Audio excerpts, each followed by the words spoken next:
Washington Commanders lose as expected to the San Francisco 49ers, but maybe not as expected. We've got your instant reaction.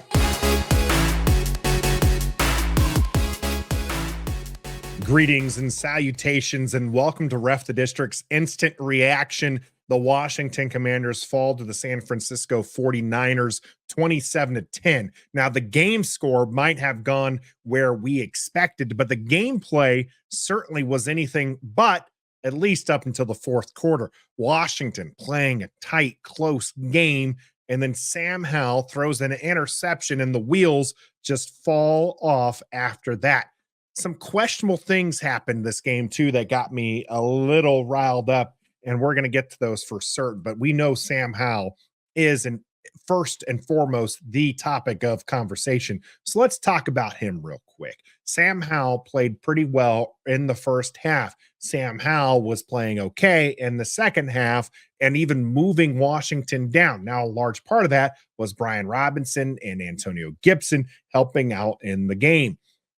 And then Sam Howell has another bad pass that was picked off. And thankfully, the whistle was blown dead like it should have been, because San Francisco was happy to run that one all the way back if they could have, if the whistle wasn't blown. Sam Howell got this start because Jacoby Brissett was experiencing hamstring issues. And we said before the game that whether or not you believe that, or if you put on the conspiracy tinfoil hat and you think that this was a sign for tanking, the team was already decided on tanking. I mean, they're putting on IR players who probably could play if the season was still in balance, but no, they're putting those guys on IR. They're signing players up from the practice squad. They're putting their backup as the emergency quarterback who they wanted to start. Jacoby Brissett went from 1 to 3 in a hurry because of one little hamstring. All that are signs for tanking. Then you inactive Benjamin St-Juste, Kendon Fuller. You got Wiley. You got Cole Turner, and of course, Jacoby Brissett. We knew going into this game, Washington was bound to tank it. But then they start playing with some heart, and they're doing good things. They went at halftime down 13-10, and they had a chance because they get the ball back in the third quarter. They don't get it. They played horribly to open up the third quarter. And of course, then the 49ers go down and they score and they make it 20-10. But then all of a sudden it looks like Washington's going to score and it's going to keep this game alive and hopeful here for New Year's Eve. Maybe we get ourselves a good, happy ending, at least for those of us who wanted to win here and watch our team be successful. But unfortunately, Sam Howell throws an interception and it just goes sideways from there. And it's just frustrating to see because you want to believe in him and you want him to be a QB, and then he does things like that. And I get it. Eric Bieniemy's not doing as many favors, and Ron Rivera has not coached very well for this team. I understand that, but he's still not good. He's still not good enough right now. All right. I've said it multiple times this last week. If the new GM wants to run out Sam Howell one more time and build up this roster, fine. I understand that, and I'm good with that. And maybe Sam Howell just needs an adjustment. He needs another reset, as this coaching staff says. But he has 2 interceptions on the day. He had, I think, 2, maybe 3 good passes, which is more than what we have seen from him in weeks past. But if they go to Jacoby Brissett next week because the hamstring has been dealt with, then I don't blame them. He's just not showing right now what he needs to here as we head into 2024. Washington came into this game first before the Jacoby Brissett news. Were 12.5 underdogs. Then they were 14-point underdogs, with number 14 going to be under center. Well, looks like we could have spot them 17 and it still would have been a push. And we've been able to find out all of that information out from Bet Online. You can head over to Bet Online, use the code BELIEVE, BLEAV, get yourself a 50% welcome package. Bet on NFL, NBA, UFC, you name it, you've got it. NHL action as well. We got bowl games still left to bet on as well, all over at Bet Online. Bet Online, where the game starts. Of course, we want you to bet responsibly. And tonight, we want you to drink responsibly. Forget about this team for a moment. Maybe not. You watch this game or you watch this video, you hit that like button, of course, do all that good stuff. But then afterwards, just go enjoy time with your family. Get to midnight, cheers, and let's start off 2024 with something good. Because we know that there is going to be good things coming to Washington because there's going to be coaching changes and there's going to be a new GM and there's going to be this whole, optimism once again, but there's none right now. And there's going to be none next week as we have to watch Ron Rivera coach his last game here in DC. And it's just, I don't get, I know he's not a great coach right now. Okay. I know he's not a good coach, but you have him taking a timeout late in the first half where he could have been spending his timeouts beforehand to try to get the team the ball with a chance to score. Instead, he takes a timeout with less than 30 seconds left. They end up getting the field goal, and you get the ball back with 22 seconds, 19 seconds, somewhere in that time frame, only to run a draw play. Like, you weren't even trying. Like, what is that? Why waste the timeout to do that? Why not use the timeouts before?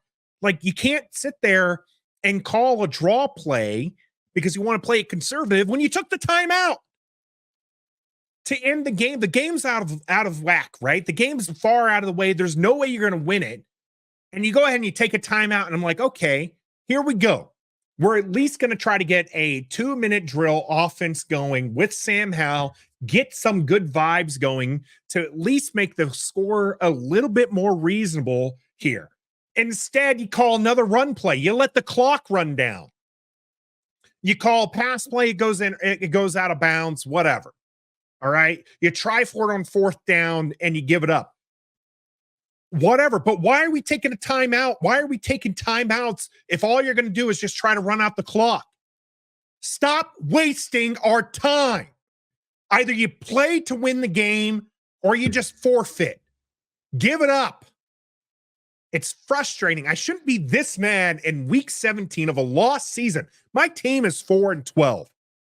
And I'm mad because you can't even be 4-12 the right way. You got these frustrating calls, whether or not you want to put on Eric Bieniemy, who was actually calling a decent game.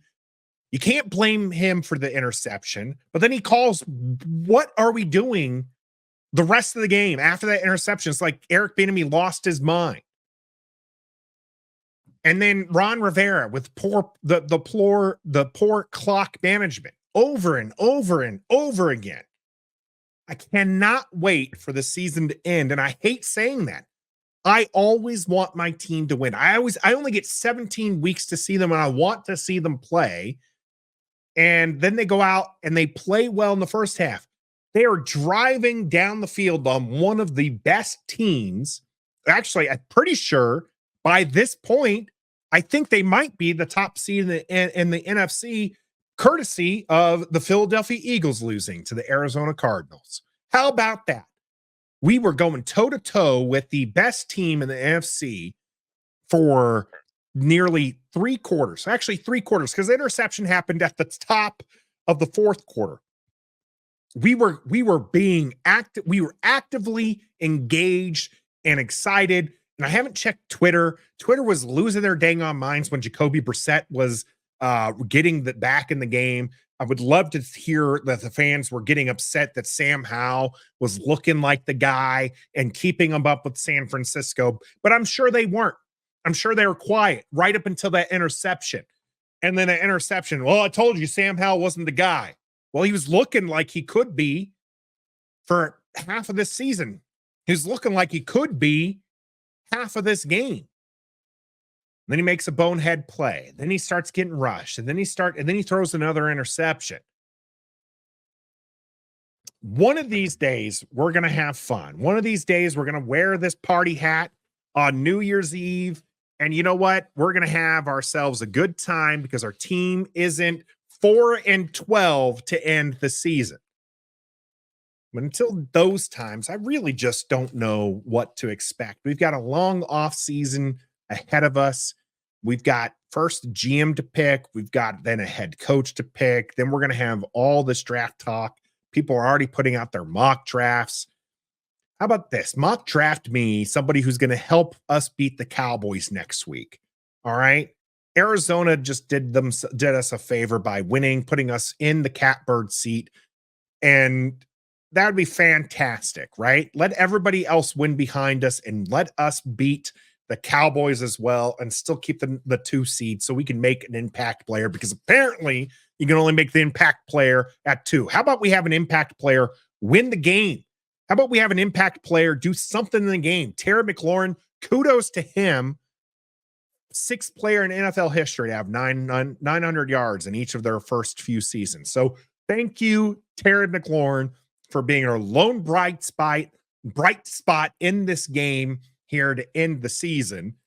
But otherwise, why am I so upset? We knew this was how this game was supposed to go. Oh, well, I do wish you a happy new year. Be safe tonight and have fun. Party on, folks. Party on indeed. We're presented by BetOnline. I'm Nathan Perry here on Ref the District on the Believe Network. And until next time, be a fan.